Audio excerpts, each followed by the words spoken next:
Good afternoon, everyone. Yeah, thank you. So I'm Peck. I'm the Dean of the School for Environment and Sustainability. And we and the Graham Sustainability Institute are very happy. Jennifer Haverkamp is here, their director. We're very happy to be welcoming two esteemed speakers, Fred Krupp and Adam Met. And I think I speak for all of us when I say we're looking forward to hearing what they have to say. And I want to get to them as quickly as possible. The first to speak is going to be Fred Krupp, and he's an alum. He's an alum of our law school. He, like me, remembers the time when Michigan had a lot of snow in winter. And I assured him we still get cold temperatures, but not so much snow. But he has been the president of the Environmental Defense Fund, or EDF as we know it, for 3 decades? 4. Okay, I'm holding up 4 fingers, but I saw 3, but I said that. And it started, you founded it? 1967. Oh, okay. And 1967, it was started, but he grew it. They are the first environmental NGO to design and fly a satellite with a lot of partners, but I think that's a pretty amazing thing. And certainly in my world of climate science, he's a rock star, almost as much as the rock star he's sitting next to, which we'll get to in a minute. But in any case, he's been a leading voice for a lot of environmental action over the last 4 decades, most recently focused on climate action and helping to bring to pass the Biden administration's truly amazing investments in climate action. The bipartisan infrastructure bill and the Inflation Reduction Act and the CHIPS Act, for that matter, which is also something that's contributing. And this is really allowing the United States to do what it should have done decades ago and start catching up with what China's doing and what Europe's doing. And together, now we can all say we can have more hope for solving the climate crisis. And this guy is one of the leading reasons for that. Of course, there are many others, but he's one of the leads. So I want to thank you personally for that. He's also played a role in, I think one thing that stands out to me is that he's someone who, and his organization, that has really tried hard to engage with corporate America, even big oil, boo and hiss here. It's okay. It just highlights how important it is. If we want to get this job done, is we got to have a lot of activism and a lot of pushing the bad actors, but we also have to work from inside as much as we can. And this is a guy who's been able to navigate that very fine line, I think. And certainly by launching the satellite and getting on top of methane, which many of you know is the second most important of the greenhouse gases. And in terms of short-term payoff, knocking back methane emissions is probably the best thing we can do. Don't forget, long-term, though, we need to really do the CO2. By having a satellite, not just airplanes, that can monitor where those emissions are, we can hopefully force those that are causing those emissions, which is largely fossil fuel, but there are other major emissions as well, anthropogenic emissions. We can reduce them faster. So I really think that's fabulous.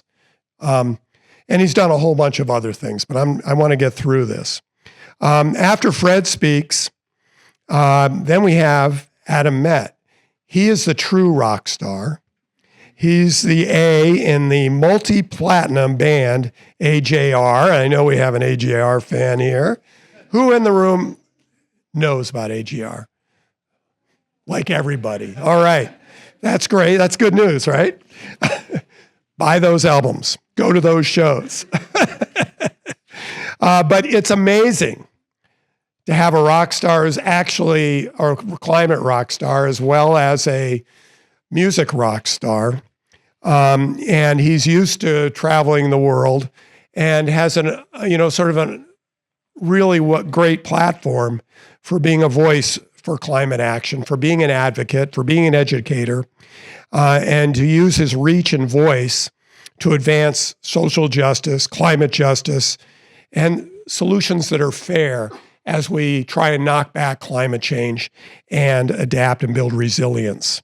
So he's doing that through media, academic research. Oh, did I mention he has a PhD? This guy's exceptional. And he's an adjunct professor at Columbia University in New York. And his PhD in human rights law and sustainable development, he's putting that to good use.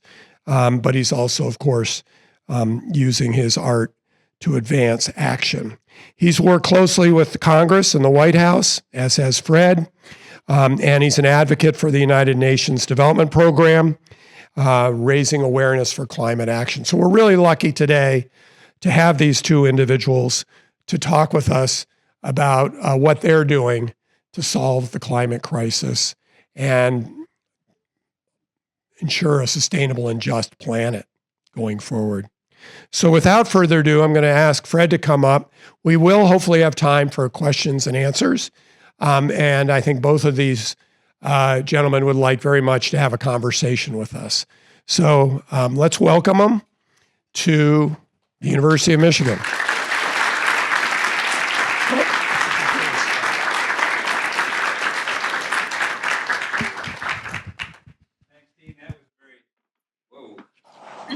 Thanks, Dean. That was a very generous introduction. I only wish that my wife had been here to hear it. But I understand it's being taped, so we'll definitely have her listen to the key parts. And thank you for mentioning hope, because I definitely want to talk a little bit today about hope. And it's been a really hopeful day yesterday, today, tomorrow, to get to work with Adam, and what a treat that you'll get to hear from him in a few minutes.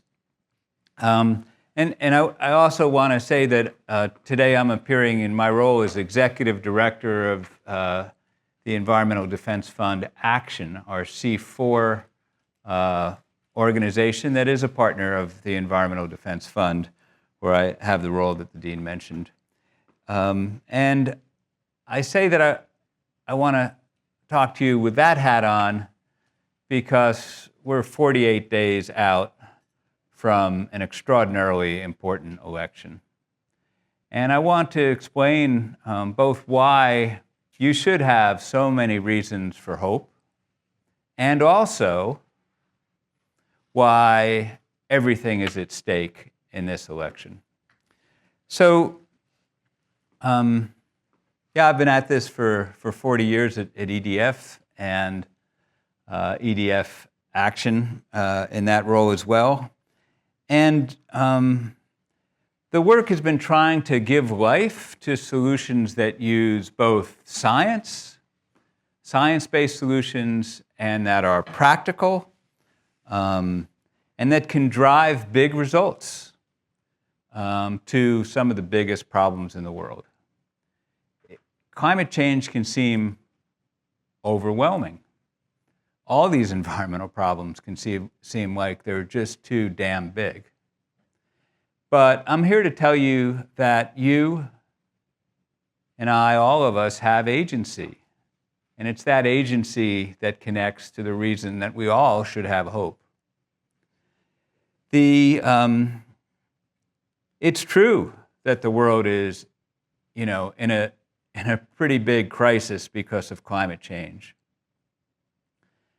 And it's true that we have way more opportunity than we've ever had before.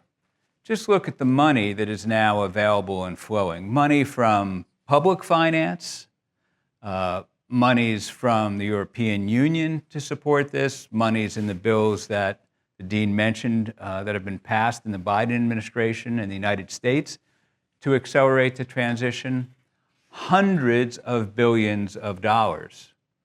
And not just faraway dollars, right here in Michigan, over $21 billion that is going to build factories to make electric vehicles, and also to make the batteries that go in those electric vehicles. And it matters. 21,000 jobs are going to be and are in the process of being brought right here in Michigan to those roles as we speed along on this transition to clean ways to do what we need to do to get around. And those laws were passed because people work together, different stakeholders, individuals, politicians, people in local and state governments, environmental organizations, countless environmental organizations, work together and help get those laws passed. But let me take a step back and just tell you about why I think it's so important that we all understand that we have agency. I can use the story of the Environmental Defense Fund and the work I've been doing, I think, to explain this. This is a group that started in a guy named Art Cooley's living room. And it started because several scientists were documenting the fact that the osprey weren't reproducing anymore. And those people that gathered in the living room, which were mostly his high school biology students, who had come to him and said, "We have to do something about this," those kids and the few high school science teachers that joined that first meeting, they felt not only a responsibility, but that maybe they could do something about it. They had enough hope that they did have agency. And so within a few years, they formed the Environmental Defense Fund, which won a nationwide ban on the spraying of DDT. And today, the birds of prey are back, more than 10,000 bald eagles and a whole lot of other species.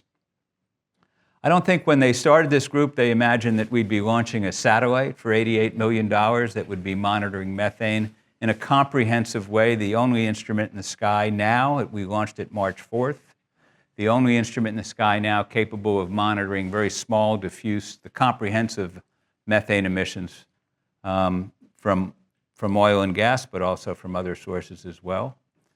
And I don't think they envisioned, but luckily people in today's EDF did think, well, maybe we had enough agency to actually go talk to people in oil and gas companies, and together, as part of the COP28 process, with a guy who was CEO of ADNOC, and also chairman of the COP, which was a very interesting dual role that a lot of people had concerns about.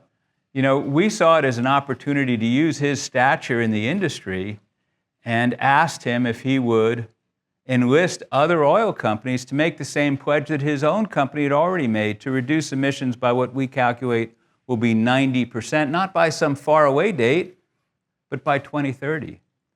And working with him, with his leadership, 50 companies around the world did make that pledge, and to do it by 2030. Agency, people at EDF believed we could make a difference with Walmart, with their vast supply chain. And first with a modest goal, and then we asked them to, they had the confidence themselves, I should say, to set a goal of reducing their emissions from their operations and their supply chain by 1 billion tons. What is 1 billion tons? It's the same amount that Japan reduces into the atmosphere every year. It's about 40% more than the nation of Germany puts in the atmosphere every year. So Walmart said they were going to do this by 2030, but they did it by last year. And now they know that they can do more, and I'm sure will do more. We believed we could approach Dannon, one of the 3 biggest dairy companies in the world, And less than 2 years ago, they made a pledge to reduce the methane emissions from their 58,000 farms around the world that supply them by 30%. And again, not by some long away date, but again by 2030, and we're working with them to make sure they do. So that and the incredible progress here in the United States from the Inflation Reduction Act and the other laws means that, we can make progress at scale, not little things, big things. And Lord knows we need to be doing big things because this is a big problem. So I started by referencing the fact that we're on the cusp of an election. And I want to finish by reemphasizing that the stakes could not be higher. I think we all of us that are eligible, have to be registered and have to vote. But more than that, I think we have to engage in the process of being citizens. Adam and I spent several hours yesterday, along with David Kiva, president of the Environmental Defense Fund Action, EDF Action, knocking on doors. Talked to more than 100 people. It's not easy work, but it's work as citizens that we can do. And when the stakes are so high, I don't know about you, I don't want to wake up the day after the election thinking, oh, I should have volunteered. I want to do that now. So I call on you as the executive director of EDF Action, but also as a father and as a grandfather, to use all the tools at your disposal to get engaged in environmentalism, but also recognize that right now the most powerful tool you have is to engage in the electoral process, because of all the environmental issues in the United States right now, I can't think of a bigger one than what happens 49 days from now. I say that as an environmentalist because I have a responsibility. I think we all have a responsibility to protect that as an environment, but I also say that as a citizen because I want to do everything I can to help this country reject extremism and the politics of division. So that's what I came to say, and I urge you to engage. Every single result that I mentioned here in the last few minutes happened because people realized that they actually had power, more power than they thought, because people realized that they could work and empower each other and be emboldened to shoot for big things. And I hope you understand how much power you have. So with that, Adam Met, the floor is yours.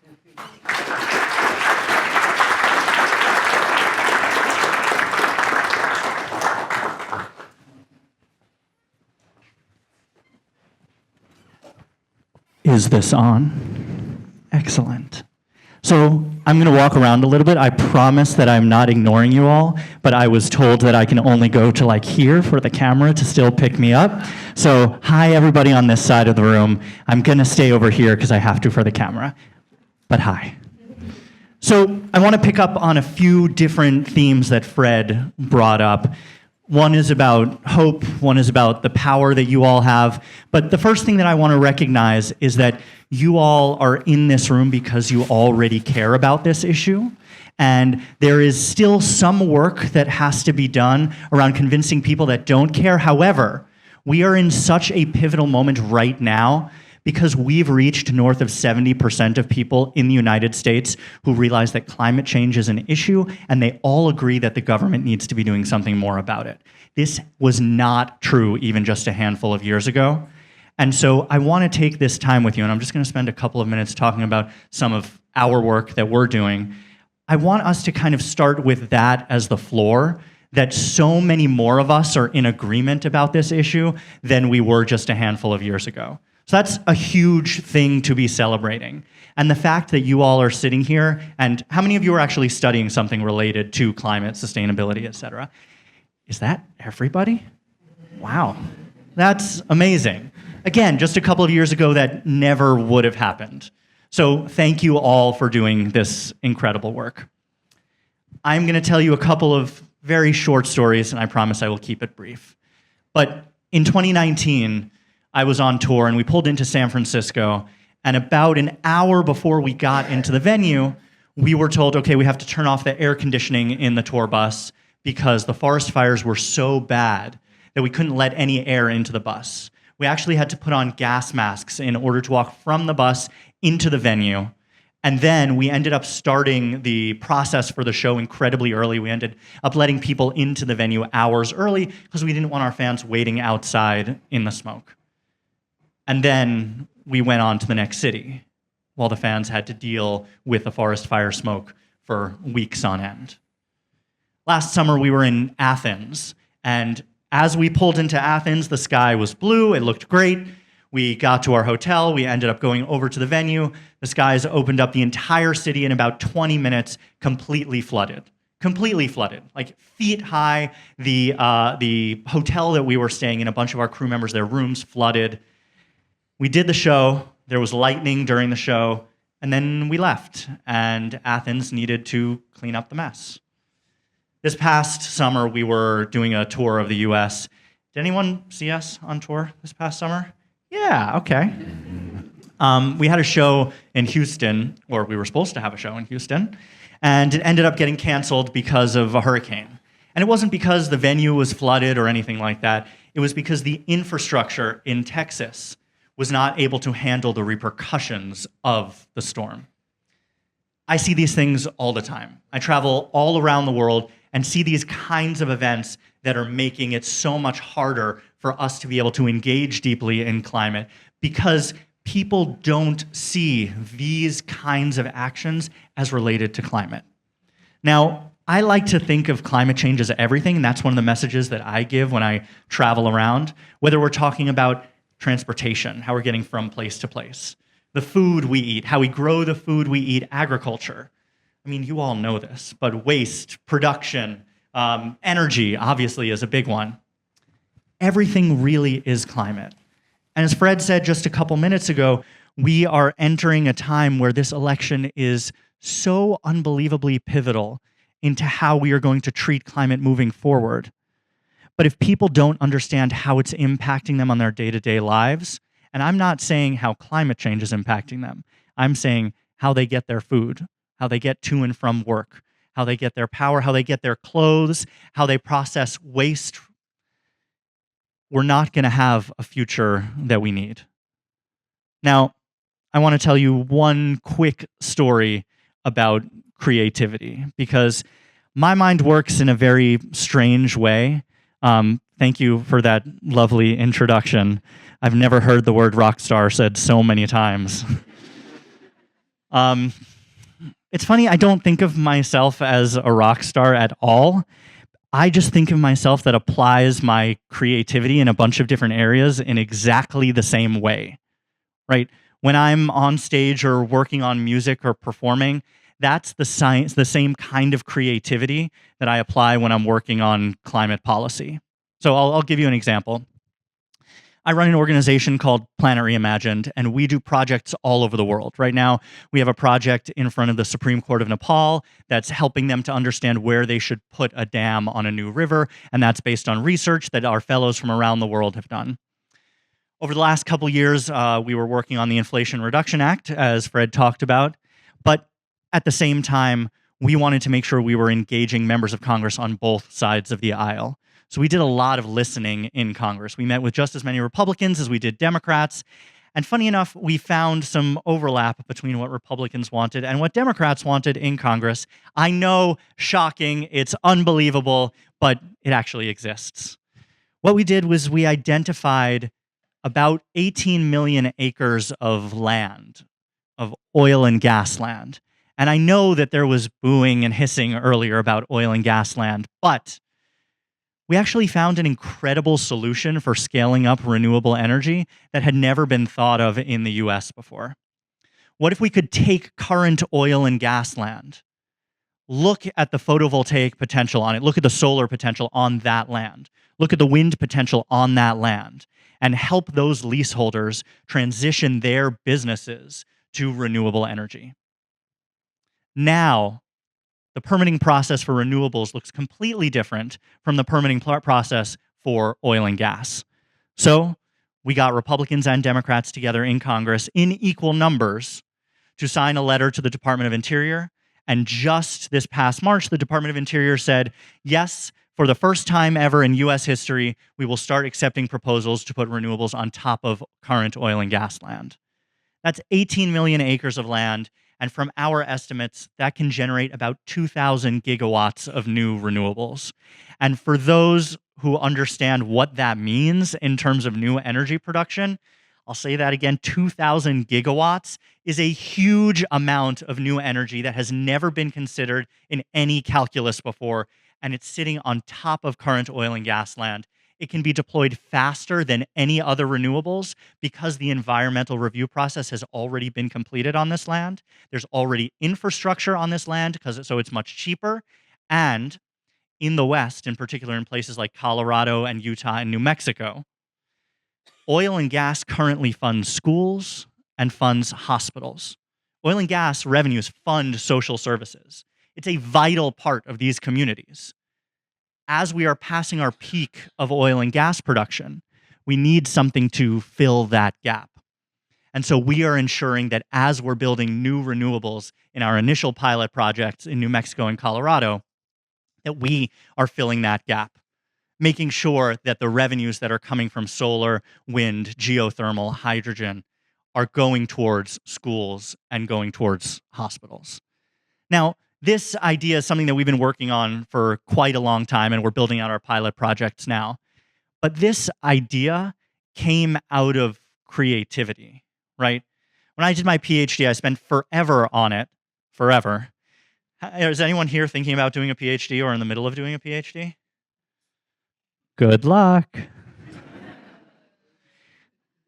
When I finished it, literally 3 people read it. Literally 3 people read it. And those were the people that sat on my committee.